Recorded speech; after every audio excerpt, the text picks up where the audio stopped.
একসময় বিশালপুর গ্রামে মাধব নামে এক কৃষক তার বউ মায়া আর তার বাবার সাথে বাস করত। মাধব খুবই অলস প্রকৃতির ছিল। সে কোনো ধরনের পরিশ্রমী কাজ করতে পছন্দ করত না। সে সারাদিন শুয়ে বসেই কাটাতো। মাধবের বাবা দিন দিন খুবই অসুস্থ হয়ে পড়ছিলেন। একদিন তিনি মাধবের বউ মায়াকে ডেকে বললেন, মা মায়া, একটু শুনে যাও তো। জি বাবা, বলুন। আসো মা, তোমাকে একটা জরুরি কথা বলার ছিল। বলুন বাবা।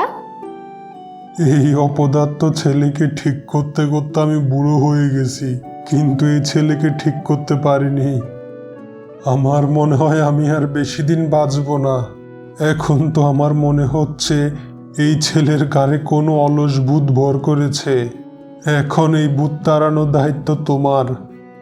এর কিছুদিন পরই মাধবের বাবা মারা যায়। আর এটাই ছিল মাধবের বাবার শেষ ইচ্ছা। তবে থেকেই মায়া মাধবকে ঠিক করার চেষ্টায় লেগে পড়ে। প্রথমে সে ভাবে সে যদি তার স্বামীকে ক্ষেতের কাজে সাহায্য করে তবে হয়তো মাধব কাজ করতে আগ্রহী হবে। যেই ভাবা সেই কাজ। তারপর থেকে মায়া মাধবের সাথে জমিতে কাজ করা শুরু করে। সে প্রতিদিন সকালে মাধবকে নিয়ে জমিতে কাজ করতে যায়। কিন্তু সামান্য কাজ করার পরই মাধব বিরক্ত হয়ে যেত এবং গাছের নিচে বসে ঘুমিয়ে পড়ত। আর বেচারি মায়া একাই সব পরিশ্রম করত। তারপর মায়া আবার ভাবতে লাগলো, না, এতে তো কাজ হচ্ছে না, আমাকে অন্য কিছু ভাবতে হবে।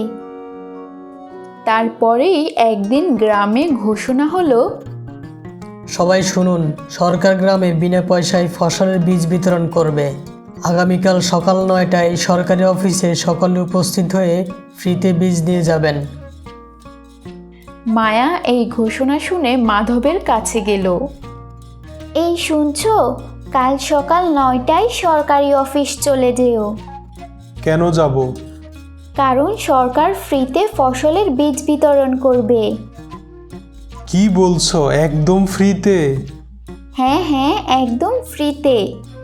ফ্রিতে বীজের কথা শুনে মাধবের চোখ অন্যরকম চকচক করে উঠল। মায়া বিষয়টি লক্ষ্য করল। তার পরের দিন সকালে মাধব সরকারি অফিসের লাইনে সবার আগে দাঁড়িয়েছিল। তারপর মাধব বীজ নিয়ে তার বাড়ি ফিরে এলো।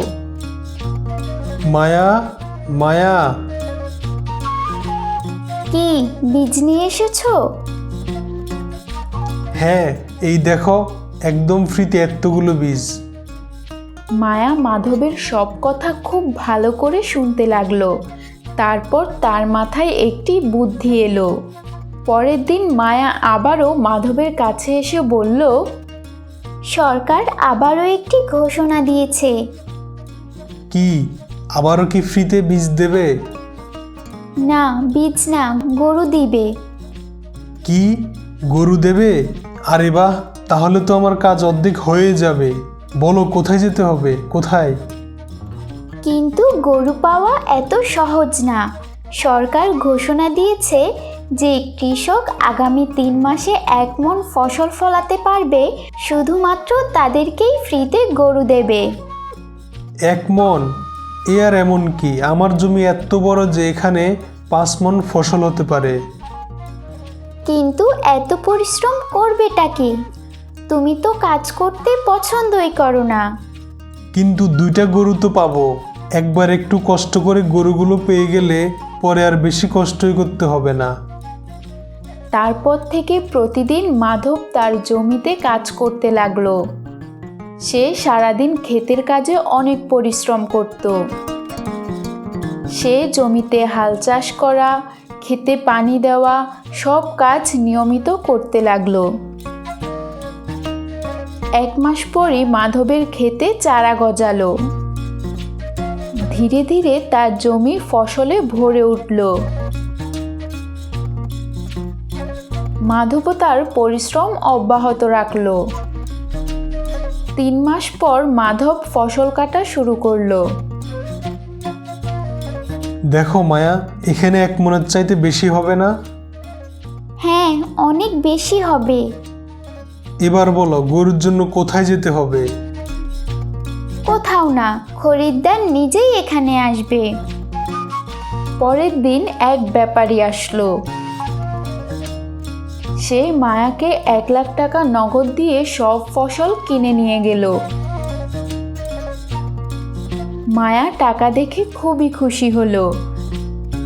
মায়া সোজা খামারে গিয়ে 2টা গরু কিনে নিল। তারপর গরু নিয়ে মায়া ফিরে এলো। এই শুনছো, দেখো কি নিয়ে এসেছি। আরে বাহ, এত বড় গরু, তাও আবার ফ্রিতে! ফ্রিতে নয়, এগুলো তোমারই কাজের ফল। কি, আমি? হ্যাঁ, আমি তোমাকে মিথ্যে বলেছিলাম, কিন্তু আমার মিথ্যের কারণে তুমি পরিশ্রম করেছো আর 3 মণ ফসল ফলিয়েছো। এই 3 মণ ফসল বিক্রি করে 1 লাখ টাকা এসেছে। তার মধ্যে 10,000 টাকা দিয়ে আমি এই গরু কিনেছি। 1 লাখ টাকা? হ্যাঁ হ্যাঁ, এই নাও অবশিষ্ট 90,000 টাকা। মাধব নিজের চোখে বিশ্বাস করতে পারছিল না। সে কখনো এত টাকা একসাথে দেখেনি। তার পরের দিন থেকেই মাধব তার জমিতে গরু দিয়ে হাল চাষ করা শুরু করলো। সে অলস থেকে পরিশ্রমী হয়ে উঠল, কেননা সে বুঝতে পারল যে সে তার পরিশ্রম দিয়ে তার যা ইচ্ছা তাই অর্জন করতে পারবে।